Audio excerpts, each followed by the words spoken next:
can you turn a relationship around magically as a sixth sensory? So can you turn situationships into relationships, into marriages? So first of all, you have to ask this question. What is a situationship? So situationships are actually the very beginnings of all relationships, if you think about it. So when you're getting to know somebody, you don't say that they're your boyfriend or girlfriend yet. You have to get to know them. There is this phase that is natural to a certain extent of ambiguity where you're not sure about the person because you don't know if they're a good fit for you. And the tricky thing about this phase of relationship that you go through is that it's valid and you can't really speed it up, this ambiguity. You can't just force a relationship to happen, you know? Especially when you're the sixth sensory and you're the giver, the other person's the five sensory and the more logical one. You have to allow the logical person to invest in you and want more from you. And if you don't allow that as a sixth sensory, then there's not much you can do. So the reason why the word situationship became more developed is that these situations, so to say, of people prolonging this ambiguous phase and simmering and taking longer to decide if they're in a relationship has turned into a situation where people are taking advantage one of the other. You know, one person is getting the intimacy and no commitment, no strings attached. And that's why this word sort of started coming into use. And it's a hard one because legitimately you do need to have that ambiguous space where you're getting to know each other and deciding if this person is a good fit. And it does take time. So how do you know when a situationship has gone on too long? That's the part where as a sixth sensory, you need to make a decision about that if you don't want five sensories to take advantage of you and prolong, you know, no strings attached situations. So one of the key factors that you may want to take into account is to be a little bit careful with your intimacy. Be a little bit cautious.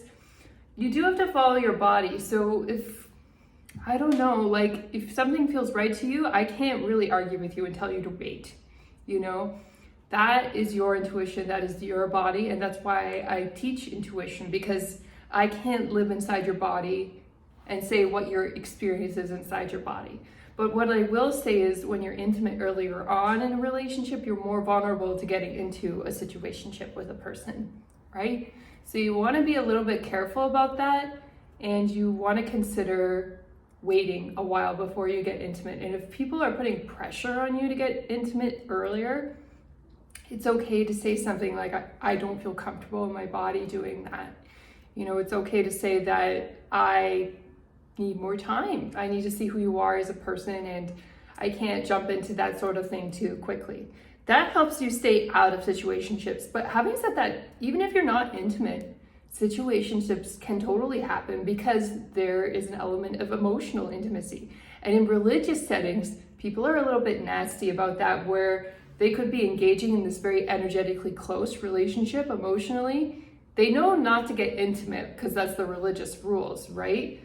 But emotionally you're intimate. And in my understanding, I think that can actually be the harder situation than physical intimacy, because when no strings are attached, when crap hits the wall in your life, you will feel close to this person and you will want to turn to them, and you cannot turn to them. So they are not your partner. They are not your boyfriend, girlfriend. So when a parent dies, you're not going to be able to take your grief to them. When you lose a job, you're not going to be able to rely on them to help you. You see what I mean? And so it's very critical that you set boundaries. And how do you set boundaries? It's not necessarily through words saying, I need a relationship, or I am looking for a marriage. Like, these things, not the wisest ways to set boundaries. All you can really do is do it through your actions.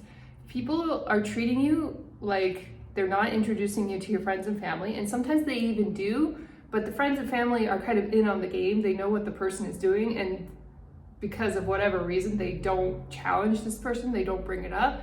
They just kind of go along with it and pretend that you're like the partner, but you're not really. Also, there are situations like they won't go public places or do major holidays with you. Big red flags. There could be, let's say, a milestone that comes up like a wedding and they don't want to invite you. Another big red flag. These sorts of things are signs that people are not going to step it up. They're not going to be there for you when you really need them. And so it's better to let them go when you notice that. It's okay to have a period of ambiguity. It's okay to take your time deciding if somebody's right for you. But there's a line in the sand where you got to cut off that ambiguity and say you've had enough time, and it's not even a verbal thing. You don't even want to say much to them. All you can say is that, hey, I'm busy, and give it like 6 weeks. Don't talk to them for 6 weeks. Then after 6 weeks, if they want to reapproach you again, I don't know, like maybe. But having said that, people who are set in their ways like this, it's usually not wise to approach them again. They're usually going to play the same games all over again. And so you probably want to go for somebody new. Now, what happens, let's say you're in the early phases and it really is genuine that it's ambiguous and it is a situationship. Let's say it's the first month or so you're dating and they haven't called you their boyfriend, girlfriend yet. There is some validity to this, okay? It is early, all right? And you can just date other people. If you're suspecting that they might be like a situationship type of person, start dating other people and try to look for people who are more serious.